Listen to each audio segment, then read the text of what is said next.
স্বাগতম। আপনি শুনছেন Rich Dad Poor Dad, Robert T কিওসাকির বিশ্বখ্যাত বইয়ের বাংলা অডিও সংস্করণ। এই বইটি আমাদের শেখায় কিভাবে ধনী হওয়ার মানসিকতা গড়ে তুলতে হয় এবং কিভাবে অর্থের সাথে স্মার্টলি ব্যবহার করা যায়। এই সিরিজে থাকবে 30টি সংক্ষিপ্ত অধ্যায়, সহজ ভাষায় বাস্তব জীবনের উদাহরণ সহ। চলুন শুরু করি আমাদের যাত্রা ধনী মনের পথে। অধ্যায় 1, দুই বাবার গল্প। রবার্টের জীবনে দুজন বাবা, একজন ধনী বাবা তার বন্ধুর বাবা, আরেকজন গরিব বাবা তার নিজের বাবা। এই দুইজনের মানসিকতা ও অর্থনৈতিক দৃষ্টিভঙ্গি একেবারে আলাদা। ধনী বাবা শিখিয়েছেন কিভাবে অর্থকে নিজের জন্য কাজ করানো যায়, আর গরিব বাবা বলতেন, ভালো পড়াশোনা করো, ভালো চাকরি পাবে। অধ্যায় 2, অর্থের জন্য কাজ না করে অর্থকে নিজের জন্য কাজ করাও। রবার্ট ছোটবেলায় বুঝে যান, জীবনে শুধু কাজ করলেই ধনী হওয়া যায় না। ধনী হতে হলে অর্থনৈতিক শিক্ষা দরকার, যাতে টাকার দাস না হয়ে টাকাকে নিজের দাস বানানো যায়। অধ্যায় 3, অর্থনৈতিক শিক্ষা মানেই স্বাধীনতা। রবার্ট ব্যাখ্যা করেন, স্কুলে অর্থ ব্যবস্থাপনা শেখানো হয় না, কিন্তু ধনী হতে হলে ইনভেস্টমেন্ট, ট্যাক্স, বাজেট, অ্যাসেট আর লায়াবিলিটির পার্থক্য বুঝতে হয়। অধ্যায় 4, অ্যাসেট কেন, দায় নয়। ধনীরা অ্যাসেট কেনে, যা টাকা আনে, গরিবরা দায় কেনে, যা টাকা খরচ করায়। বাড়ি যদি আপনার পকেট থেকে টাকা বের করে, তবে সেটা অ্যাসেট নয়, সেটা দায়। অধ্যায় 5, আপনার ব্যবসা গড়ে তুলুন। আপনার চাকরির বাইরেও একটি ইনকাম সোর্স থাকা দরকার। ধনী বাবা বলতেন, নিজের ব্যবসা গড়ে তুলুন। এতে আপনি নিয়ন্ত্রণ রাখতে পারবেন নিজের সময় ও ইনকামের উপর। অধ্যায় 6, ট্যাক্স ও কর ব্যবস্থার জ্ঞান। গরিবরা প্রথমে খরচ করে পরে ট্যাক্স দেয়। ধনীরা আগে ট্যাক্স প্ল্যানিং করে এরপর খরচ করে। তাই ট্যাক্সের নিয়ম জানাও ধনী হওয়ার পথে বড় হাতিয়ার। অধ্যায় 7, টাকা হারা থেকে শেখা। ভুল হলেই শেখা যায়।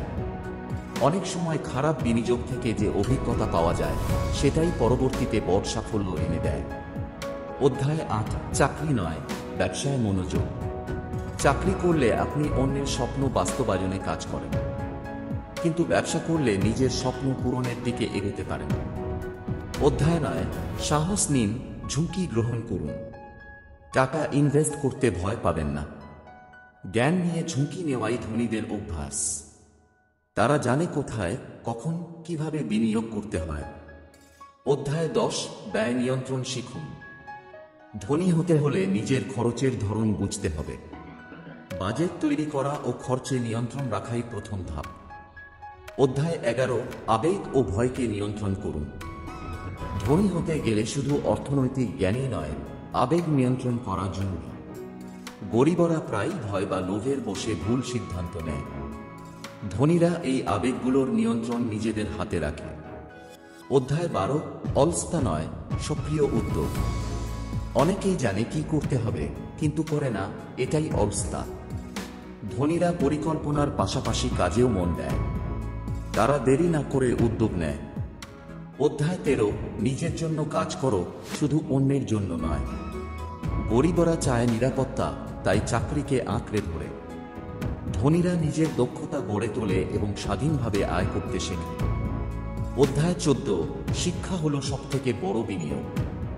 রবার্ট বলেন, নিজের স্কিল, ইনভেস্টমেন্ট জ্ঞান, মার্কেট বোঝার ক্ষমতা, এসব শেখাতে খরচ করো। এটা সবচেয়ে লাভজনক বিনিয়োগ। অধ্যায় 15, বিক্রয় ও যোগাযোগ দক্ষতা অর্জন করো। ধনীদের অন্যতম শক্তি বিক্রি করার ও যোগাযোগ করার দক্ষতা। শুধু ভালো পণ্য থাকলেই হবে না, সেটা কিভাবে উপস্থাপন করা যায় সেটাও গুরুত্বপূর্ণ। বন্ধুরা, আপনি শুনছেন Rich Dad Poor Dad, Robert T কিওসাকির কালজয়ী বইয়ের বাংলা অডিও সংস্করণ। আমরা এখন পৌঁছে গেছি এই অসাধারণ যাত্রার মাঝপথে। এই পর্যন্ত আমরা জেনেছি কিভাবে ধনী ও গরিব মানসিকতার পার্থক্য আমাদের আর্থিক ভবিষ্যৎ গড়ে তোলে। শিখেছি অ্যাসেট কি, দায় কি, কিভাবে অর্থের জন্য কাজ না করে অর্থকে নিজের জন্য কাজ করানো যায়। এই পর্যায়ে আপনাদের কাছে ছোট্ট একটি অনুরোধ।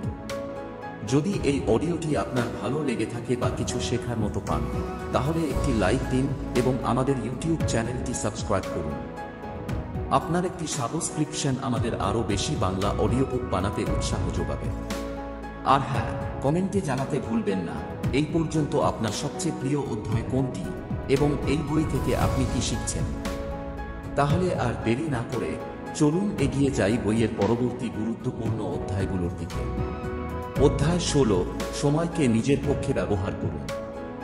ধনীরা জানে সময় সবচেয়ে মূল্যবান সম্পদ, তাই তারা সময় নষ্ট না করে শিক্ষা নেয়, পরিকল্পনা করে এবং নিজের অ্যাসেট তৈরি করতে ব্যস্ত থাকে। সময় যত এগোয় তাদের সম্পদ তত বৃদ্ধি পায়। অধ্যায় 17, ছোট শুরু করো, বড় ভাবো। প্রত্যেক বড় ব্যবসা একসময় ছোট ছিল। ধনীরা ছোট ছোট পদক্ষেপ নিয়ে এগোতে জানে, কিন্তু তাদের লক্ষ্য থাকে বড়। তারা সাহস করে শুরু করে এবং পথে শেখে। অধ্যায় 18, নিজের জন্য নিয়ম তৈরি করো। টাকা ও ইনভেস্টমেন্টে সফল হতে হলে নিজের কিছু নিয়ম থাকা জরুরি। কখন ইনভেস্ট করবে, কিতে করবে, কতটা ঝুঁকি নেবে, এসব নিজের মতো স্থির করাই স্মার্ট সিদ্ধান্ত। অধ্যায় 19, নিজের অনুভূতিকে চিনুন কিন্তু তা নিয়ন্ত্রণ করুন। অনেকেই ভয় পায় অর্থ হারানোর, আবার কেউ অতিরিক্ত আত্মবিশ্বাসে ভোগে। ধনীরা এই দুই আবেগের মাঝে ভারসাম্য রাখতে জানে। তারা চিন্তা করে, পরিকল্পনা করে তারপর কাজ করে। অধ্যায় 20, ভালো উপদেশদাতাকে খুঁজে নাও। রবার্ট বলেন, আপনি যদি ধনী হতে চান তাহলে এমন লোকদের পরামর্শ নিন যারা নিজের জীবনে সেটা অর্জন করেছে। ভুল মানুষদের কথা শুনলে ভুল পথে চলে যেতে পারেন। অধ্যায় 21, বাজার ও ট্রেন্ড বুঝতে শিখুন। ধনীরা শুধু নিজেদের কাজেই ব্যস্ত থাকে না, তারা বাজারের পরিবর্তন ও আর্থিক ট্রেন্ডগুলো পর্যবেক্ষণ করে। তারা জানে যে আগে বুঝবে সে আগে জিতবে। জ্ঞানই এখানে শক্তি। অধ্যায় 22, নিজের সমস্যা নিজে সমাধান করুন। গরিব মানসিকতা সবসময় সমস্যার জন্য অন্যকে দায়ী করে। ধনীরা সমাধান খোঁজে, দোষ নয়। তারা সমস্যা দেখলে পিছিয়ে যায় না, বরং তা থেকে নতুন রাস্তা খুঁজে বের করে। অধ্যায় 23, নেটওয়ার্কই হলো নেটওয়ার্ক। আপনি যাদের সঙ্গে সময় কাটান আপনি ধীরে ধীরে তাদের মতো হয়ে যান। ধনীরা আশেপাশে এমন মানুষ রাখে যারা ইতিবাচক, উচ্চাভিলাষী এবং শেখার মানসিকতা রাখে। অধ্যায় 24, সুযোগ চিনুন এবং কাজে লাগান। সাধারণ মানুষ সুযোগ দেখে না, সমস্যা দেখে। ধনীরা জানে সংকটের মধ্যেই লুকিয়ে থাকে সুযোগ। এজন্যই তারা সুযোগ দেখেই ঝাঁপ দেয়, পরিকল্পনা করে কাজ করে। অধ্যায় 25, আজই শুরু করুন। রবার্ট টি কিওসাকির শেষ ও সবচেয়ে গুরুত্বপূর্ণ বার্তা, অপেক্ষা করবেন না, এখনই শুরু করুন। ছোট্ট পদক্ষেপ নিন, শিখুন, ভুল করুন, আবার দাঁড়ান। কারণ সফলতার পথে চলাটাই সবচেয়ে বড় বিজয়। অধ্যায় 26, ইনভেস্টমেন্ট শুরু করুন ছোট থেকে।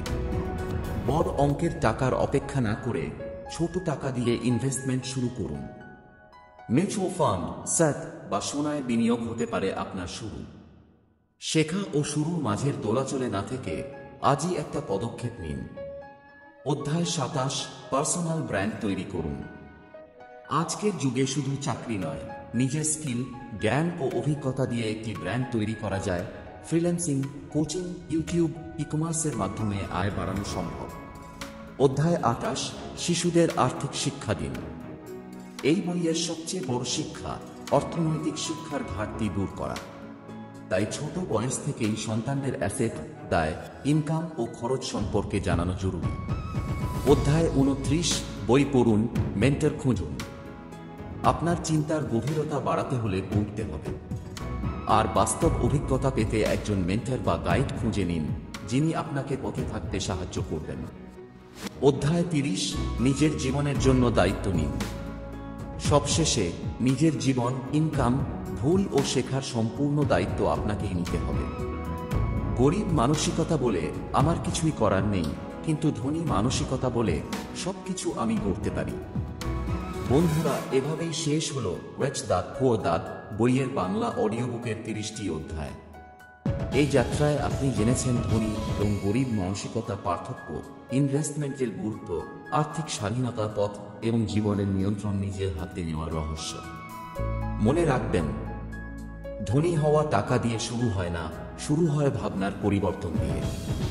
আপনি যতদিন নিজের আর্থিক শিক্ষার দায় নিচ্ছেন না, ততদিন আপনি অন্যের স্বপ্ন পূরণে কাজ করবেন। এখনই সময়।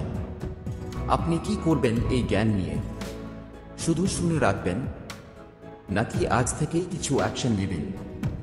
আপনার জন্য ছোট টাস্ক।